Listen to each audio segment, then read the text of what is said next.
Once upon a time there was a mighty king who had everything: wealth, luxury, and loyal subjects. Yet despite having the world at his feet, the king was deeply unhappy. Years of indulgence and a life of ease had taken a toll on his body. He had grown so overweight that even the act of standing for long left him gasping for breath.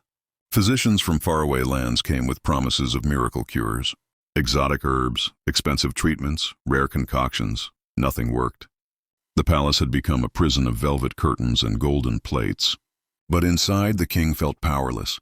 One day, as the last rays of sun melted into the horizon, a mysterious old healer arrived.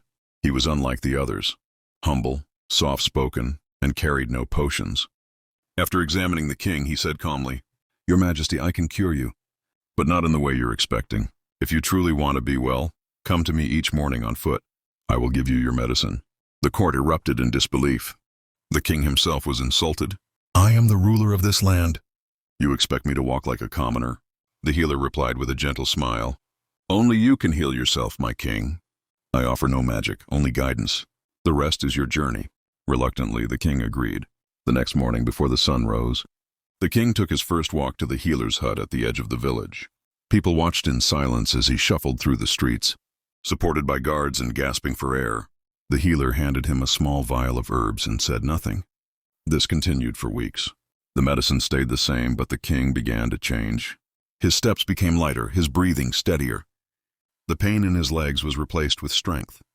He began to notice things he had forgotten: the smell of morning dew, the sound of chirping birds, the smiles of his people. Months passed. The king no longer needed guards. The medicine had stopped too, but he still walked to the healer's hut every day. Not for herbs, but for wisdom. The healer taught him about balance, about patience, about the rhythm of life. The king listened like a student, humbled by the simplicity of truth. Eventually, the healer said, "Your body is healed, but more importantly, so is your spirit."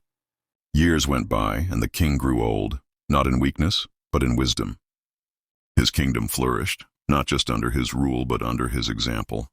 People began walking more, working with their hands, living with purpose. The healer passed on quietly one day, leaving behind no riches, just a path walked by thousands. And when the king finally passed, a statue was built, not of him on a throne, but of him walking, with a quiet smile and strong stride,